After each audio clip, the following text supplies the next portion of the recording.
Well, g'day, Max here again. Welcome back to the shop and welcome to 2020. So, we've got quite a lot we're going to get through this year. So, first cab off the rank is we're making our taper ring gauge. So, in order to grind the taper right on that, we are just going to make a little plug gauge. So, we'll just quickly knock this one out.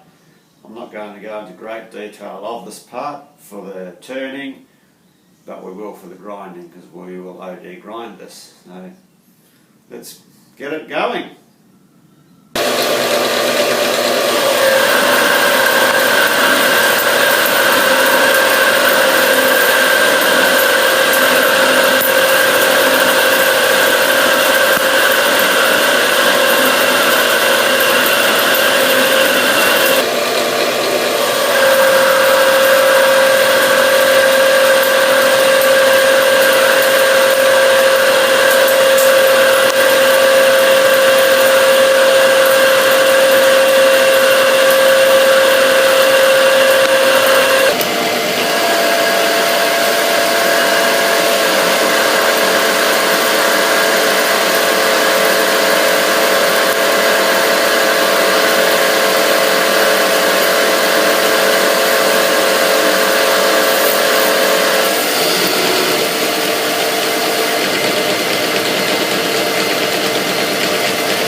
Okay, well, remember last episode we bored out this ring to the correct angle for the R8 taper, and we did some test fitting with the R8 tapers that we had, and we were sort of coming to the opinion that we might have been probably maybe a thou tight on the minor diameter.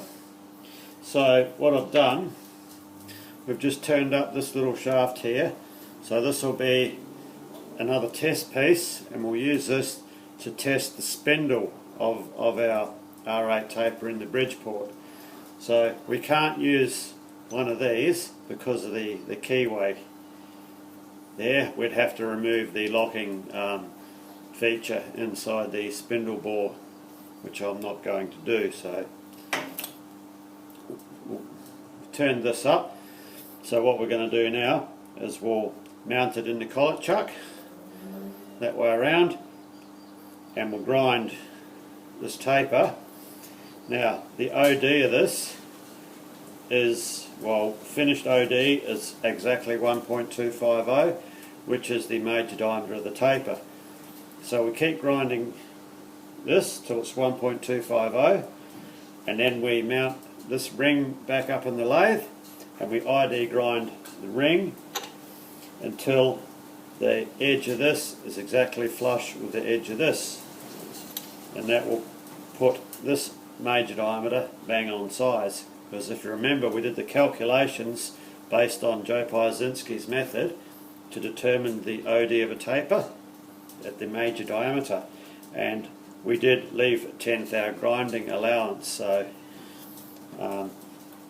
hence, once we start grinding this, the only way to check it, you can use the ball bearing method, but I do not have a ball bearing that size, so that's another use for this taper that we've made. So it will act as our final measurement and a double check up the quill of the Bridgeport. So we'll get this mounted in the collet chuck and we'll start grinding.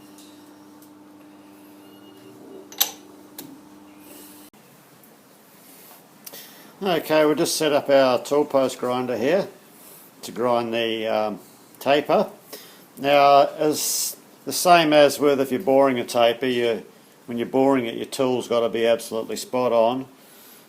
Same goes with grinding a taper. There's not really any difference. You still need your centre of your grinding wheel spot on centre of the part you're grinding. So I've just got the indicator on top of the shaft. The spindle of the grinder is 3/8 of an inch, 0.375. So I'll run that across to a little area I've turned on the end of the shaft, which is also 0.375, and we're reading, our readings are the same from this shaft to that, to the part. So it's a little 3/8 diameter part or area I've turned on the end, so that diameter is exactly the same as that diameter, and we're getting the same readings from the top, so therefore our spindle for our grinder is dead on centre. So now we can mount the wheel up. I'll reverse this part in the collet chuck as we'll be grinding the taper from the other direction, and we'll start grinding.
Okay, well, for a tool post grinder, that finish is quite acceptable. That's very good, very happy with that.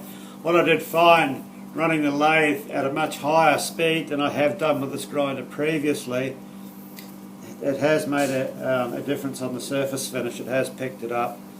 So I did try different wheels, and still this wheel's given me the best results with this sort of hardness material. So what we'll do now is we'll take the part out and we'll have a test fit in the spindle of the lathe, because we're not quite to size there yet. We're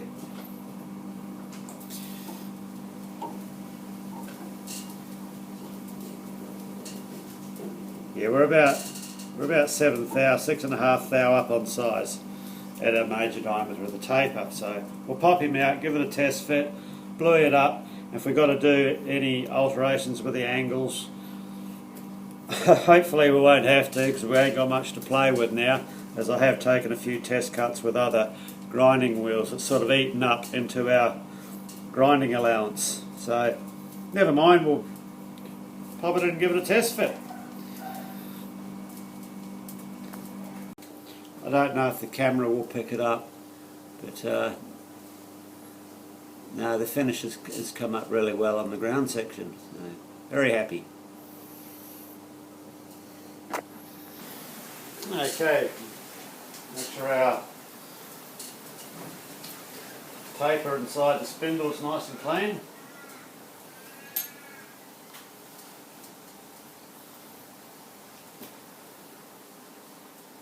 Use a bit of bearing glue on it, just a very thinnest possible layer.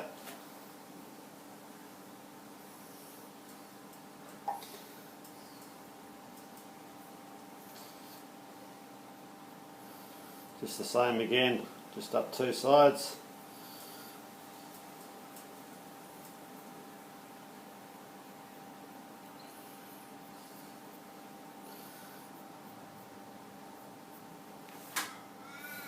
Okay, so we just have a very slight layer on there.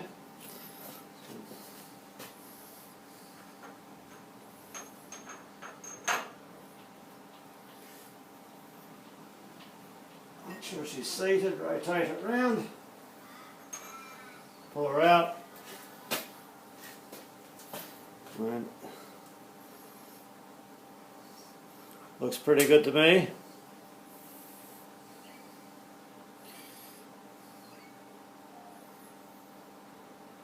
So I think we nailed our compound angle spot on.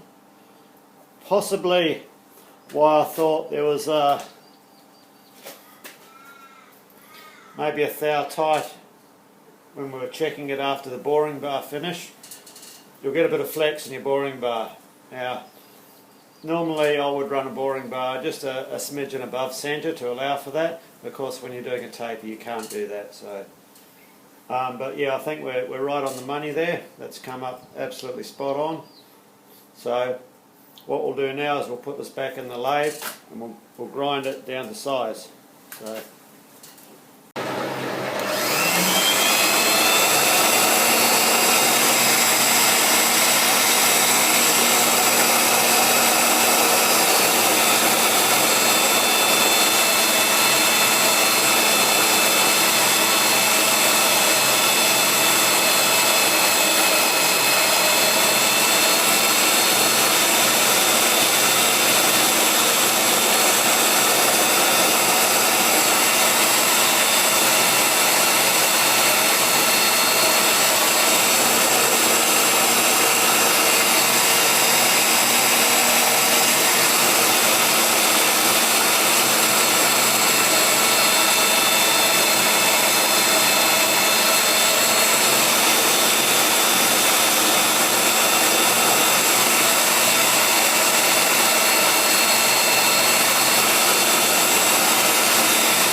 That's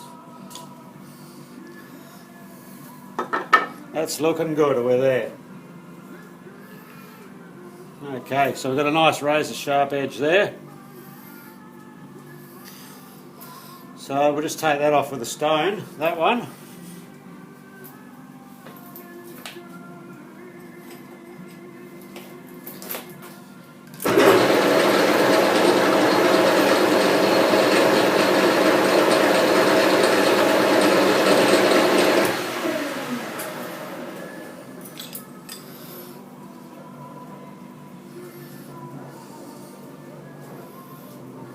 Okay, what we'll do now is we'll pop her out, we'll cut this the end off that we've been hanging on to, and we're done.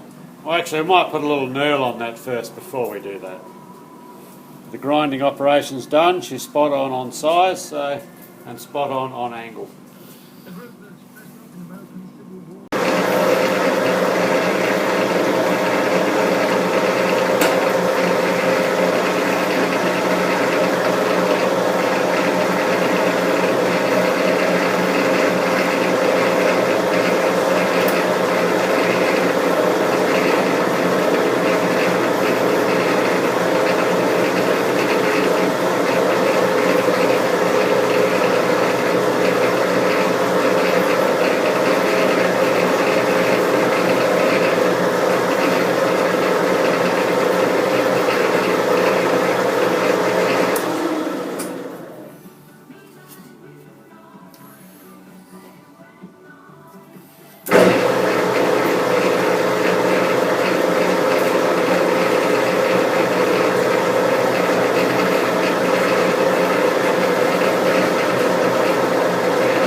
There you have it. Just give that a face off. And tapered gauge for an R8 taper.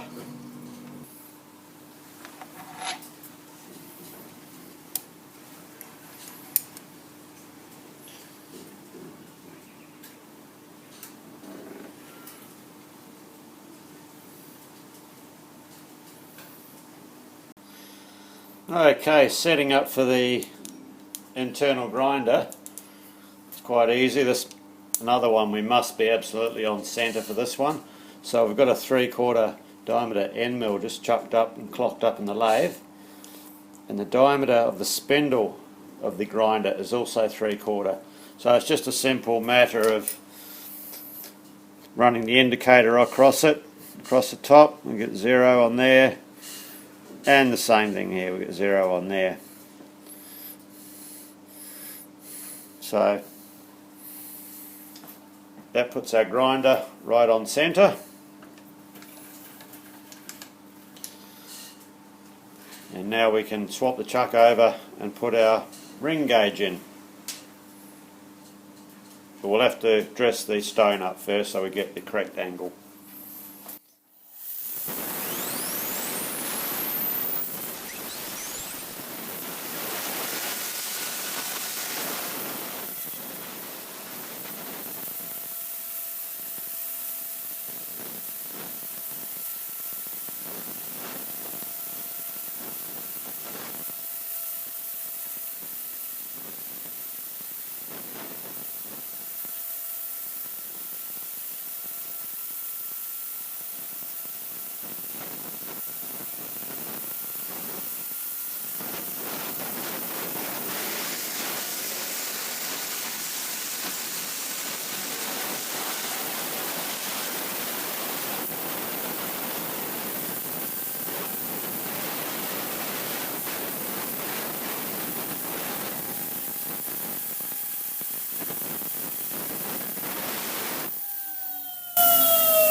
Okay, that should be alright. Okay, we'll get the job set up. Okay, here goes.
That's okay, the finish is good.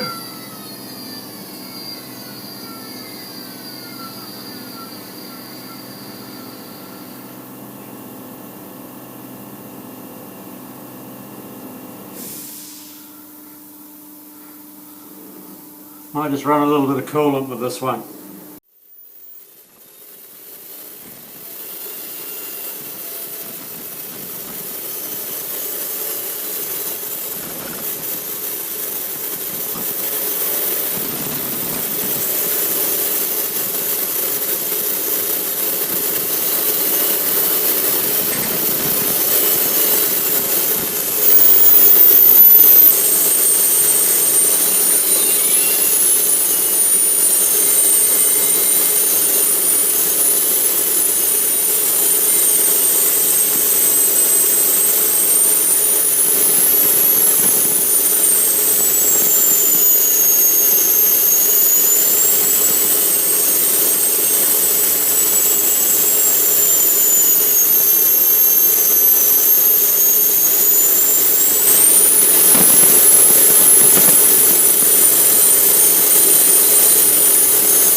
A little way to go yet.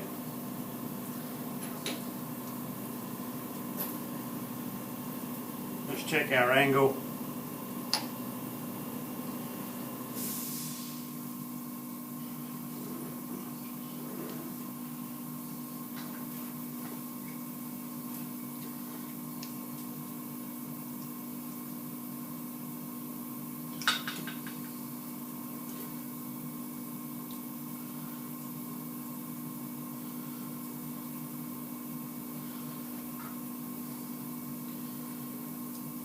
Very light coating of blue again. Same thing as what we did with the spindle.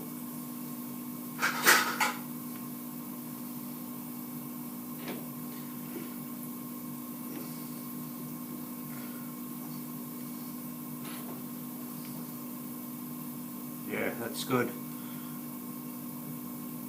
We're getting very good contact, really good contact all the way around that. So, perfect.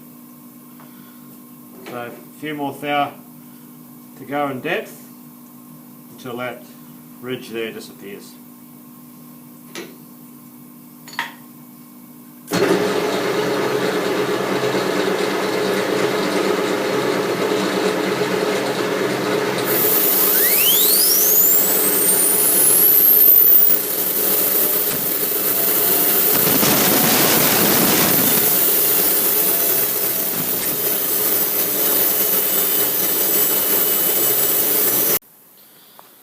Okay, that went rather well, so we're on size there now.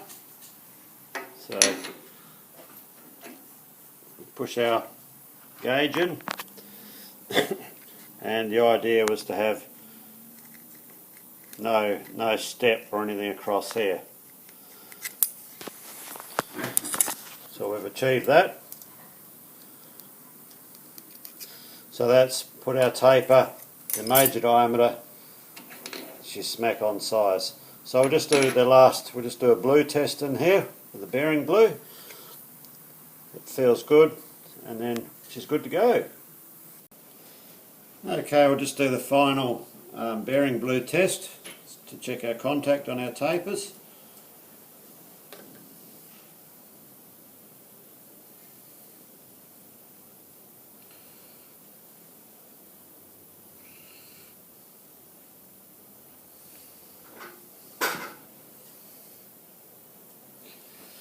Okay.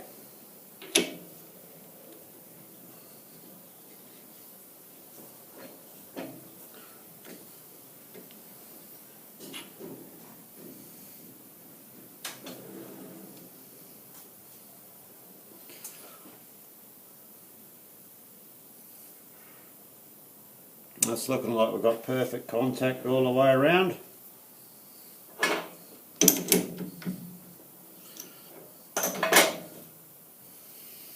And same with the ring. So that's a good result. So this will be our gauge when we do the R8 tapers on all of the tooling that we're about to make up, and this will ensure all our R8 tapers are done to specification, all correct, and all be the same and will fit the quilt properly. And also going to this extra length, it also helps if you're making R8 tooling. If you get the tapers right, it's another part that helps with the repeatability of the tool that you're putting in the machine as well. So good result.